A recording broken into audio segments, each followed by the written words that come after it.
gold at new highs. How much further can it go? Hi, this is Charlie Burton, EzeeTrader, giving you Tuesdays/Wednesdays video.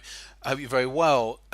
So I've titled this video about gold. Gold's broken to new highs again. It's practically on $2,000 an ounce, new all-time highs if I take you out to the monthly chart here. So we can see it's at new all-time highs. However, if I take this back down to a daily chart, if I drag this chart over, this is quite an interesting chart because on inflation adjusted terms, gold is nowhere near its all-time highs. Its all-time highs from 2011, nowhere near, and certainly the highs from way back in the 1970s and 80s. So you could look at it slightly differently on inflation adjusted basis, courtesy of Bloomberg here, that gold is not actually at new all-time highs in that regard. And so what are we talking about here? How far can gold go? Now, it's on a real tear at the moment, and at some point, no doubt, gold will do a pullback. If I go back to that monthly chart, look at that run that it's had.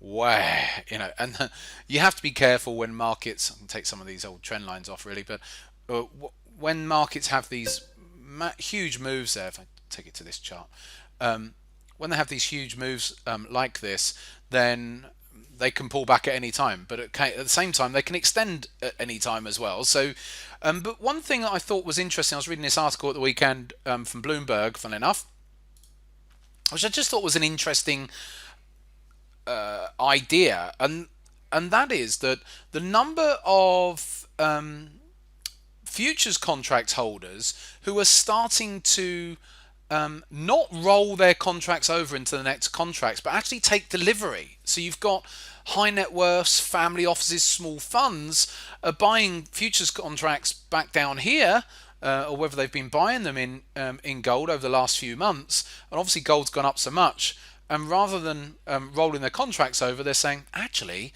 I wouldn't mind taking delivery of this as an inflation hedge, as whatever it is that they want to hold gold for. And so we're seeing record amounts of futures traders who are actually saying, yeah, no, bring me the gold. Now the problem with that is you've got the dealers on the opposite side. So it's the dealers who are the swap providers, the swap dealers who are making the market there in gold. So they who have sold short to their customers, so their futures contract customers, they then have to go and buy gold in order to, if these customers say, actually, I want to take delivery, then they're net $39 billion short in gold in total.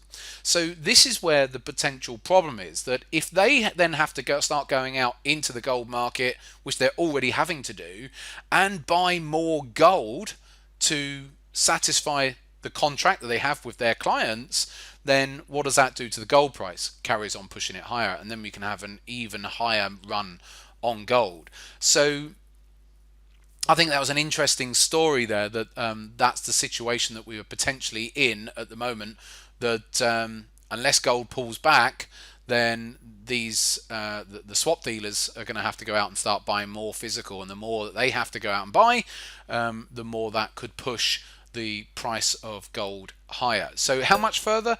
I think there's plenty of people, speculators out there, and it's not my job to speculate particularly, but certainly as far as I'm concerned personally, I do think, and I'm holding gold with some of our swing traders. We got in back late March, right here. Initially got down here, and then we added about here in early April. We've banked some, and we're still holding some, but I'd love to see gold well into the 2000s. So there you go. That's a little bit of a high level view there, but certainly based on those fundamentals, gold could be going a lot higher. I'll leave that with you. I'll be back in touch on Friday for live trading. Take care for now.